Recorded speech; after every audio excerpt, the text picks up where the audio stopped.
అసలు పుట్ట పుట్ట చాలా పెద్ద పెద్దవి ఉంటాయి. అంటే అక్కడ సాయిల్ని బట్టి రంగులు ఉంటాయి అనుకోండి. నల్ల రేగడి నేలలో పోవట్లయితే నల్లగా ఉంటాయి. నల్ల మట్టి కొంచెం ఎర్రమట్టి ఉందనుకోండి, అడవుల్లో అయితే ఎర్రగా ఉంటాయి. ఎందుకంటే మట్టి ఎర్రగా ఉంటుంది, ఎర్రగా ఉంటాయి. కానీ ఎర్రమట్టి పుట్ట చాలా శ్రేష్టం. వాల్మీకం అంటే పుట్టలో కూడా ఒక జీవశక్తి ఉంటుంది అన్నమాట. పుట్టలో జీవశక్తి ఉంటుంది. ఆ పెట్టింది కూడా ఒక జీవే. అలాగే ఎన్నో జీవరాశులు పుట్టని ఆధారం చేసుకుని ఉంటాయి.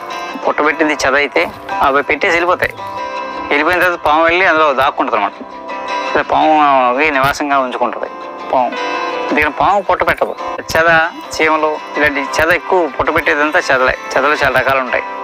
ఆ రకరకాల చెదలు అది ఒక ఇంజనీర్ కూడా కట్టలేదు. అలాంటి పుట్టని ఒక ఇంజనీర్ కూడా తయారు చేయలేదు.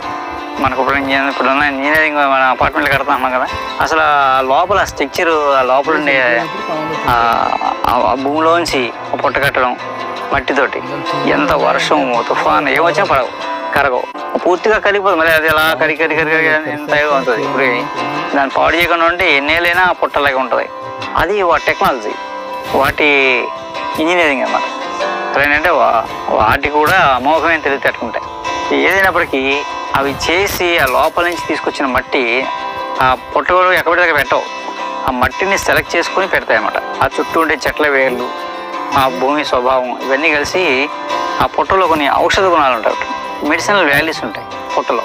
అందుకే ఆ పుట్టమట్టి మనం చాలా శుభకార్యాలలో మనం పుట్టమట్టి వాడుకోవడం ఆనవాయితీ ఉంది.